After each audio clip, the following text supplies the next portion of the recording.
Let's look at make and do. And let's face it, lots of people get things wrong with make and do. And when they're speaking, they can hear themselves make mistakes. Or maybe they hear other people speaking and they hear mistakes.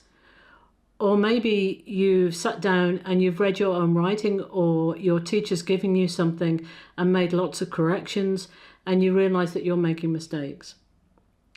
And maybe, as I said, you've heard yourself say something like, I did a mistake, and you realise that something's wrong, or you've read something and you've written something and you've written, I made my job, and you realise the mistake. Now, this is a first step to getting things right. So first of all, let's have a look at a few common examples with make and do. Now, in general, we can say that make is about creating something.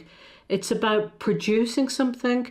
It's about getting an outcome, and it's about generating a result. So for example, we make a decision. We make a profit. We make an offer. Make improvements. Make a complaint. Make a call, a phone call, a business call, a video call. We make an agreement. We make a forecast. We make progress. We make an attempt. We make a suggestion. We make mistakes. We make plans. We make contributions. And we make investments.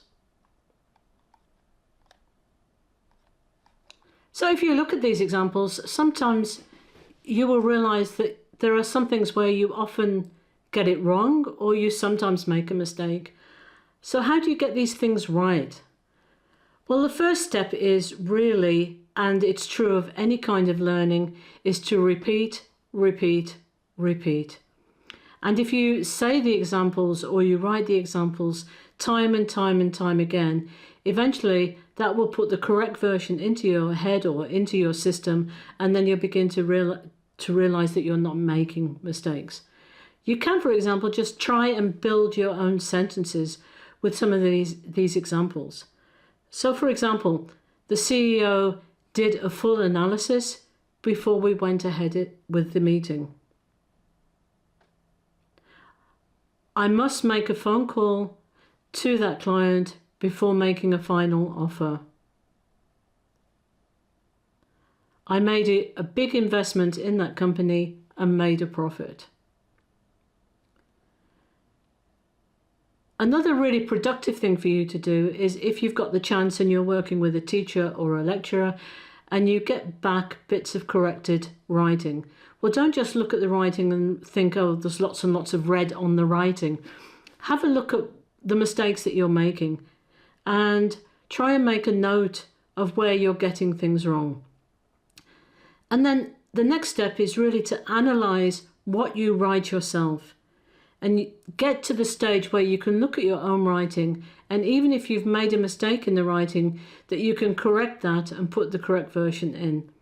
And when you get to doing a language assessment in a company, or doing a language exam or a business English exam, you will find that if you give yourself 5 minutes towards the end of the assessment and you go through your writing, this will give you a chance to pick up a lot of errors and to correct them yourself.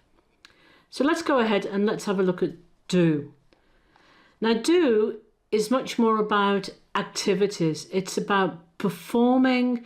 It's about carrying out something, about acting something, about carrying out responsibilities. So let's look at a few examples here. We do business. We do a deal. We do market research. We do a job. We do an analysis. We do damage. We do due diligence. And we do our best. And some examples here would be, for example, let's do some market research before designing a new product.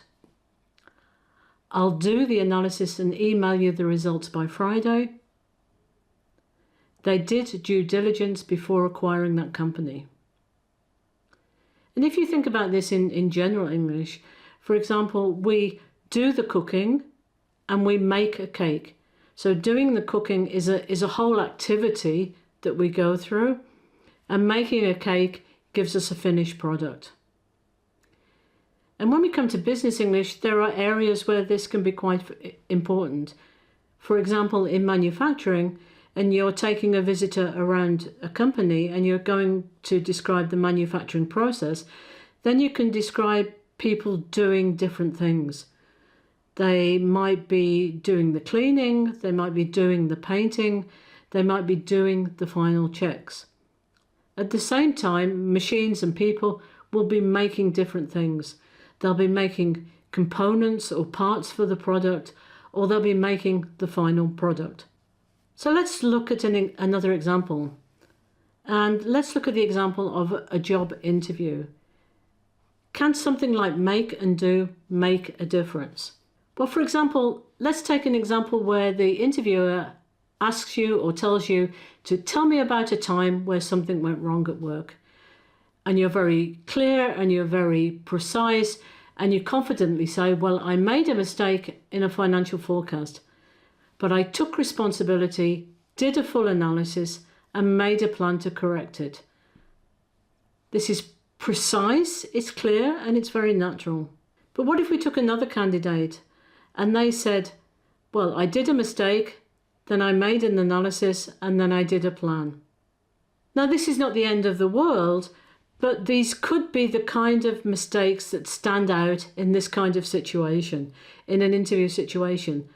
Let's take, for example, a situation where the job is very important to you. You really, really, really want this job. You want to work for this company, and you're applying for a job where English is a really important part of the job.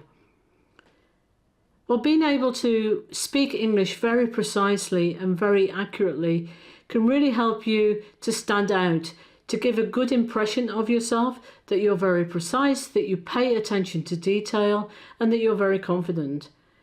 And this might get you the job above somebody else who makes these little mistakes and makes these mistakes. It makes them appear a little bit nervous, a little bit imprecise, and maybe they're the person who doesn't get the job. And let's face it, if you're doing some kind of business English exam, like the Business English Certificate or an internal exam at your university or IELTS or something along those lines, or you're doing some other kind of language assessment, or you have to do some kind of assessment, training assessment in the company that you work in, well, these little things can make a difference.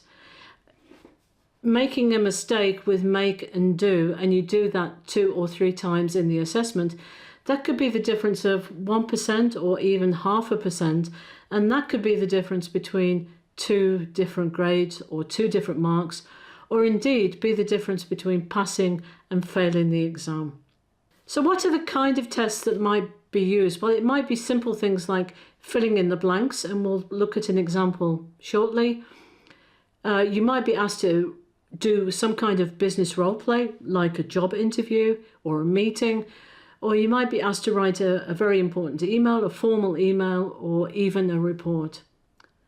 So let's look at a very, very quick example, which is a kind of fill in the blanks exercise. And in a way, we can test what you've already learned in this video. So we need to a deal by the end of the quarter. Can you the data analysis before the meeting? They a complaint about late delivery. I my best, but the project still failed. Let's a call with the client. You've probably got a very good idea already of the correct answers. We need to make a deal by the end of the quarter.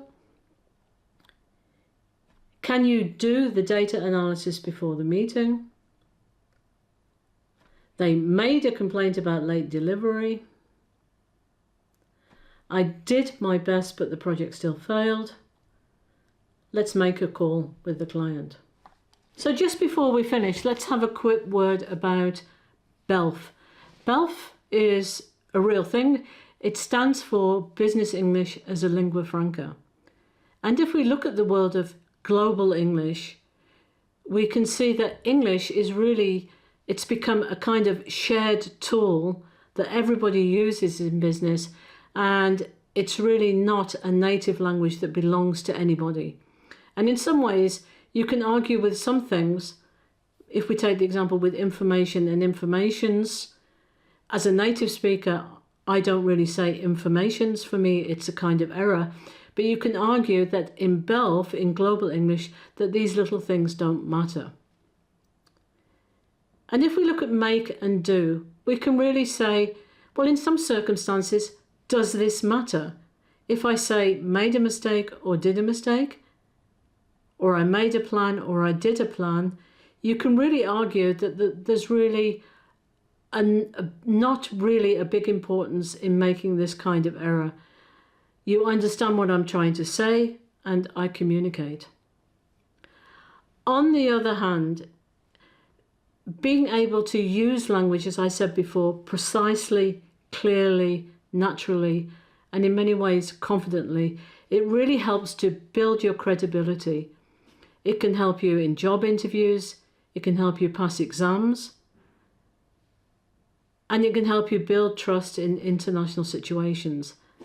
And in some critical scenarios, such as a really important presentation, or a key or critical negotiation, or a report that could make all the difference in making a final decision, then these little things count.